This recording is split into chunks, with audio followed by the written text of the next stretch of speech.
Warriors, welcome to another important video. Thank you so very much for joining me here today. And yes, the Essential Guide to Health Anxiety is coming out first week of October on Amazon. Pick up this book. I'm so excited for you to read it. My friends, more often than not, people come to me and say, Dennis, the information you provided and the knowledge, thank you so much. I really feel like I've healed my anxiety, right? And I ask them, well, how did you really practically heal your anxiety? And they say, well, I took a totally different approach, right? Something I never thought I would take, and my mindset was different. I started to associate and connect with something or someone different. That's where we're going today, my friends, because the truth is this, okay? Try to grasp these words. You cannot heal through the same I that created anxiety in the first place. So if you feel like your approach to your healing is in line with the same I or the same identity that brought you anxiety in the first place, if you can get that sense, then you're going to be like a hamster running on a hamster wheel, right? It's never going to end, okay? So it's very important that we understand that we have to take a completely different approach to our healing. And what that means is that we have to feel vulnerable. We have to feel naked at times, right? We have to feel like we're stepping out of the norm and the things that have become very comfortable to us, right? But I want you to see if you can connect to some of these things. First, I want to talk about the ego, which is leading you into anxiety in the first place. Can you connect to this, okay? So the I or the ego is very unconscious, right? Not very mindful of what's going on or questioning things or being flexible in their thinking. Do you feel like as you're going through the day, it's you're just kind of looking to survive the day? If this is you, you're being led by the ego or the I. There's many different names for this, right? The ego compartmentalizes. This is good, this is bad, this is so-so, this makes me sad, this makes me angry, this is black, this is white, these sorts of things, right? It likes to put things in compartments. Now, if you continue to put things in compartments this way, here's what's going to happen. You're going to be chasing symptoms your entire life. And when I talk about symptoms, I'm talking about anxious situations, right? I'm talking about people out there that you blame for your anxiety. I'm talking about anxiety sensations and literal bodily symptoms, right? These are effects. And when we talk about effects, we need to talk about causes, okay? So we need to understand where they're coming from. The ego is very overly critical. Do you find yourself being critical towards yourself? Like, I should have done this differently. I should have said that. Why didn't I act that way? Not only towards yourself, but once you're content with yourself, you start to become overcritical towards the world and other people. Why didn't my father treat me this way? It's almost like that ego or that I or that inner child is looking for ways to bring you back into a fear-based, threatened, anxious state, reminding you of a picture from like 8 years ago. Why are you bringing that up now, right? And so we fall for the trap. We fall for the trap that brings us back into a comfortable and familiar state of being called fear and anxiety. In this state, we don't trust in the uncertain anymore, right? We stay within our comfort zones, which is what the I, the ego, wants, right? So it's always looking to pull you back. If you're living through the I or the ego, you're always striving to feel good. I just wish I could feel good, right? But we have to understand that that's a never-ending battle, right? Feeling good is a result of things that you perceive differently, the vulnerability that you embrace, the different wordings that you use, the different actions. So the idea or the goal of I want to feel good doesn't really make sense, because this isn't something that you should be shooting for, but rather it be a result of other things that you're doing differently, right? The ego is always in anticipation of the bad. Ooh, right? It's not going to go the way you want it to. Don't bother. Find a way to get out of it, right? Don't get on the plane. Don't go for a drive. Don't do anything that's going to put you in harm's way. But when we talk about harm's way, what are we really talking about? Are we talking about a true and reliable threat? Or are we talking about a perception that's coming from the ego based on the subconscious programs that are still running in our minds and bodies? So what we think are threats, right? What we think are things that are going to do harm to us and maybe our family and our friends, it should really be questioned, right? They really should be questioned. And later on, I'm going to speak to you in terms of how the higher self starts to go about life, and therefore anxiety will start to take a backseat. What else about the ego? The ego associates different to threat, right? Anything that's different is threatening. Don't do it, right? Stay in your comfort zones. The ego has connected accomplishments to your level of self-worth, right? Do you feel this right now? Like, I don't feel very worthy unless I do something, unless I make that much money, or unless I get that career, or unless I have like 5 billion friends, right? I'm not worthy unless I have at least, 300,000 subscribers on YouTube. When you give up the power struggle with the ego, right, you will start meeting your higher self more often, right? This is all about a power struggle. The ego has created a need for the dopamine hit that comes with stress and anxiety. We start to connect to it. It's like something, it's like breathing air, right? Once you start to feel inner peace, you're going, oh, this is different, right? Well, I don't know what to do with this. I'm healthy? Wow, that's really I don't know what to do with all this good health, right? So consciously and unconsciously, we revert back to the most familiar thing, worry, stress, right? So we fall for the traps again, okay? Now, let's understand, okay, that you cannot accommodate inner peace if you're not open to a new way of seeing things, okay? This is so crucial. You have to look yourself in the mirror and remind yourself that you are open to new things, okay? You cannot heal anxiety and be so closed off, right? You cannot live a rigid life and heal anxiety. You must allow the playfulness, the feeling of being carefree, the feeling of being able to speak up, the feeling of empowerment. You must allow these things to show up in your daily life if in fact anxiety is to be healed. Now let's get to know the higher self a little bit, okay? And you're probably going, man, I'm so caught up in the anxiety that it's difficult for me to connect with my higher self. I've been there.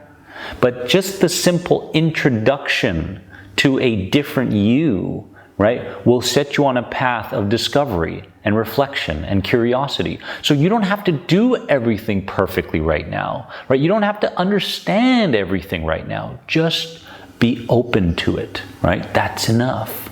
The higher self is egoless. Ooh, egoless. I realized this a couple months ago when someone came to me on social media and said, Dennis, yeah, I'm your competitor and I'm doing better than you on social media. Like literally, those were almost the exact words, right? And a bunch of years back, I'd probably go, oh, you're such an a-hole, you're so this, why would you say that to me, what are you trying to prove, right? You're a this and you're that. I would call them names, I would get really angry, right? And it would dictate my whole day, my week, my month, right? But it was interesting how I wished him well. I blessed him on this healing journey and I thanked him for helping other people. And I realized at that point that I was living out my higher self in a natural way, right? It took a long time for this to happen. I needed to become mindful as I was going through the day. I had to ask myself the question, am I reacting in line with my ego, therefore going towards anxiety? Or am I responding in line with my higher self, therefore going towards inner peace, right? I realized that you can't have a higher self perspective if you're stuck in anxiety, right? Because there's only tunnel vision in that place. So that was a really interesting experience for me. So the higher self is egoless, we know this. The higher self is faithful, has a lot of faith in the future, is intuitively led. Okay, the intuition starts to grow and we start to follow it more often. Through the higher self, being alone never means loneliness. Okay, this is important because, you know, in the world today, it's about, it really is, it's starting to become how popular you are, right? And how many subscribers you have. And automatically, if we're living with anxiety and through the ego and the inner child's ways, we start to look at some people and go, well, they're not even worthy of talking to. They're not worthy of seeing as someone who can help me, right? They're just not worthy. We're starting to see things this way. But the truth is so much different than that, right?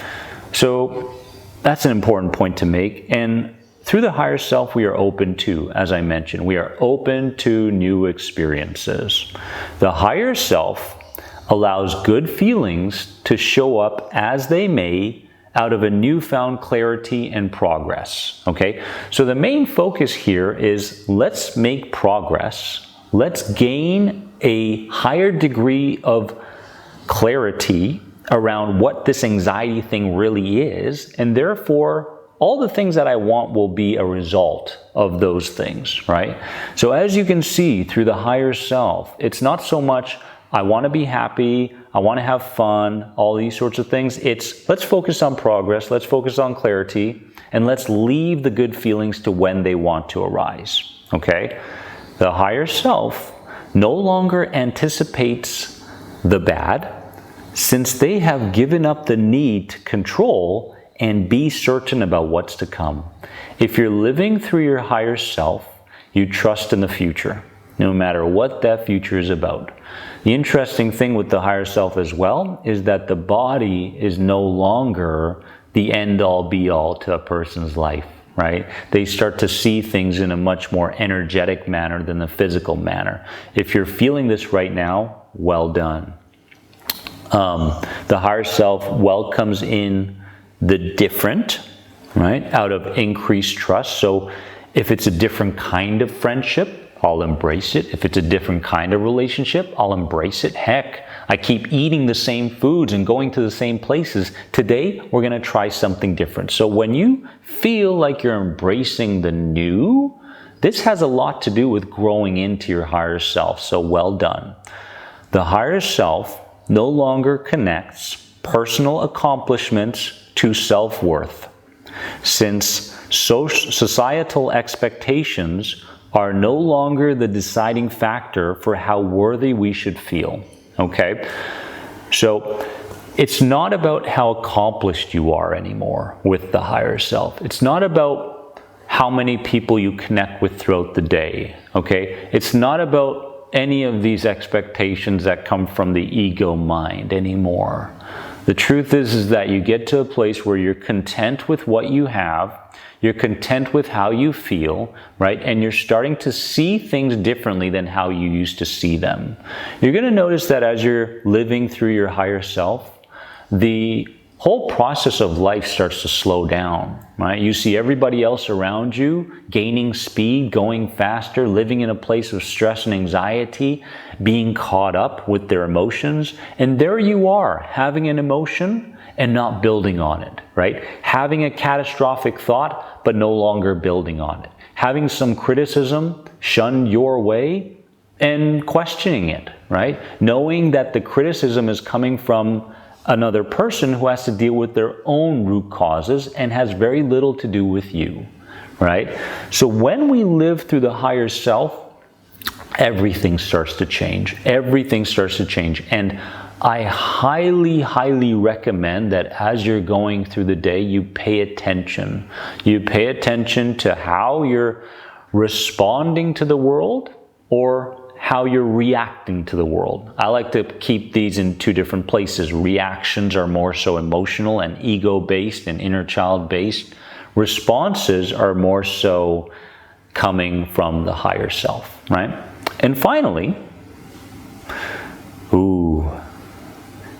the higher self defies comfort zones daily, defies comfort zones daily, without attachment to a particular result, but rather enjoying the process of detachment, right? This is big. It's very, very big.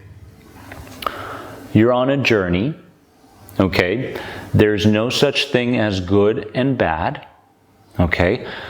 People out there that are bringing up certain negative emotions within you are simply showing you what you still have to work on. Okay, there's a lack of trust in new experiences. There's a lack of trust in believing in a different idea that's connected to your anxiety symptoms, that's connected to the future. And it's important to understand that the most important aspect of all of this is the trust aspect, right? Because yes, you can logically say, well, yeah, I'm going through my day and I'm living by my higher self. You can logically say that that's the case. But if your heart's not into it, then there really won't be enough momentum that will take you to the next step on the healing ladder, right? So it's important to understand that, are you placing your heart into this work? And are you giving your higher self a chance to show up more often when you're faced with a fearful circumstance? Because if you can allow the higher self to come in and say, hey, I have a say as well in this, right? And you start to believe in that say and enact it, what's going to happen is you're going to be led towards a place you never thought you'd be. And you're going to realize that you can devalue worry. Worry doesn't have as much value in it anymore, nor does the old anxiety identity.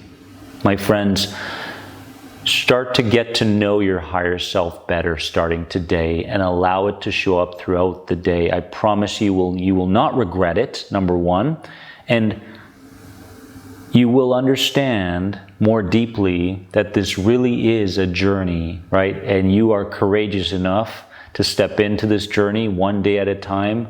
And you should be proud of that, because there isn't a lot of people that are willing to take on this journey, but you are.